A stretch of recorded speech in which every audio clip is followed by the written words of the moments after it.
thing about these ramps is they're not building these ramps based on, okay, I know what a vert ramp is. I've seen vert ramps. These are the structures that they're building for Danny. Like, they're working so closely with Danny on the dimensions and just the just every last aspect of the ramp. JT's just absolutely a critical part of this whole thing, because he's like the, you know, Danny has the idea and JT makes it a reality. The ramps, you know, he makes just like the ultimate ramp for Danny to display his skills on. You know, without JT, Danny wouldn't have the opportunity to do something so spectacular. Hi, this is JT from VP Industries. We're here in Beijing, China to witness Danny Wei's Great Wall of China jump. We'll be building the biggest skate structure in the world, a 30-foot tall quarter pipe, a 45-foot tall landing ramp. Yesterday after we got in, we had a 3-hour meeting last night with the engineers and all the construction officials, and we realized there were some errors on the blueprints. You know, we found a few calculations that weren't quite correct, but we amended them. We finally got a working set of blueprints, and we had to make sure that things were correct. And there's a few substantially questionable errors on the blueprints, but nothing that can't be overcome. This is obviously not going to be in the right place when it's done, but they're going to go ahead and build anyways. We'll have to move it again. So again, it's here it's 3 steps forward, 15 steps backwards every time we move. So I feel like we've wasted 2 days meeting about all this, getting all this correct, and now we're back where we were 2 days ago. So right now we're at day 7. These guys have been working 20-hour days. After 48 hours, a good solid 2 days of negotiations, arguing, and watching Brian Harper almost go Jackie Chan to everybody. Please, can I help them? Please. We finally got the transitions where we need them. We got big, giant 30-foot trannies, 2 feet of vert on the thing. As far as being on track and schedule, we're way off schedule. We're just trying to come up with a contingency right now on what we're going to do. So we're just trying to find out what parts are what and what's going to actually work, and making a mega jump. Said at least we're making some progress. They're sort of listening to us now, and we're fixing the vert, trying to make it perfect. Okay. Perfect. There.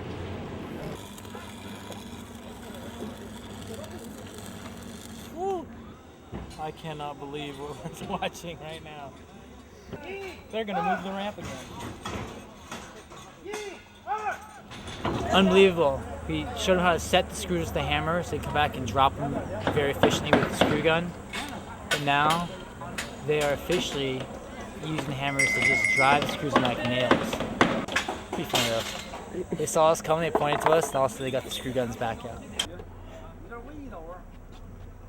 1 step forward, 10 steps backwards. They tore all this off because they were about, maybe 2 inches off center. So gentlemen, we finally have skate light.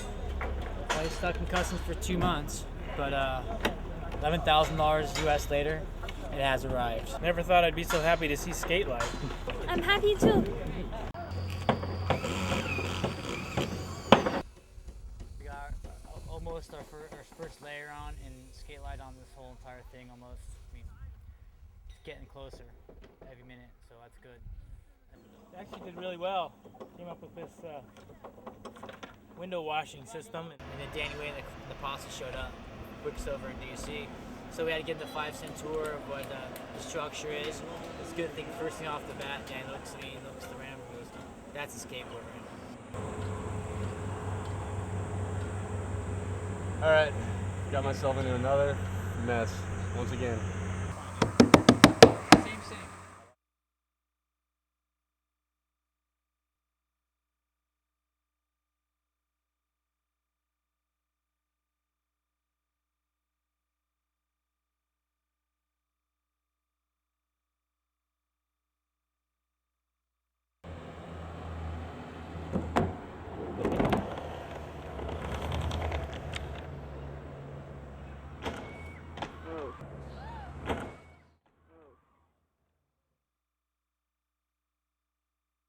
I need ice on it immediately. Ice right now, please. And cool. They're killing you right now, dude. At this point, we're trying to make a decision on the best way to change the formula of this ramp. So I think I have it figured out. I think I knew part of the problem, what it could have been. So we're just waiting to hear back from Danny right now in the hospital. There's a few factors here. Number one, looking at the tape, I'm not Danny. I think that he hit a little speed wobble, decompressed a little bit, maybe lost some speed there. Humidity data has a big factor to do with on how inertia works through air. It's very, very humid here. Everything we've done before with the mega jump, X Games, Los Angeles, the desert ramp is very dry, like 3 or 4% humidity. We're like 100% humidity here. I mean, reality sets in, dude. This is gnarly. Okay, man. Take care, and we'll see you tomorrow. All right. Thanks, man. All right. Bye-bye. He's in good spirits. He, he totally believes that he didn't depump. He thought that he thinks it's the density of the air, and he doesn't know. I mean, everything is the same as the X Games, and he says he depumped and tried to slow down at the X Games and overshot that thing. So that was what was in his head the whole time, and so that was what he was thinking. So whether he did or didn't, he came up short, and we need to fix it. So that's what our mission is now. And he could still easily break the record, both distance and height. He's just going to land a little further down.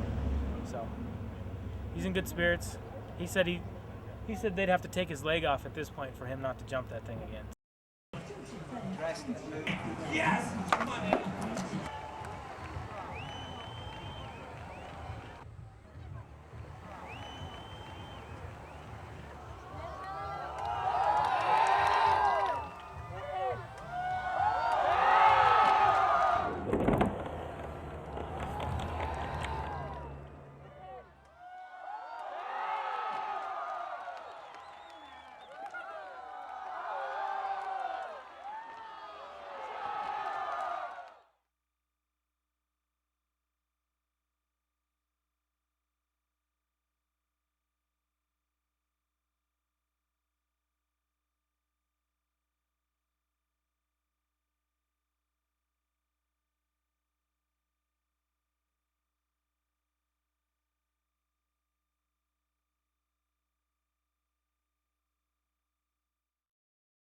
The average skater can't even relate to how gnarly this is, you know? It's like, it's such the next level of skateboarding that so many people are never going to get to be close to and see firsthand. His ankle is just trashed, so for him to make it over the gap was...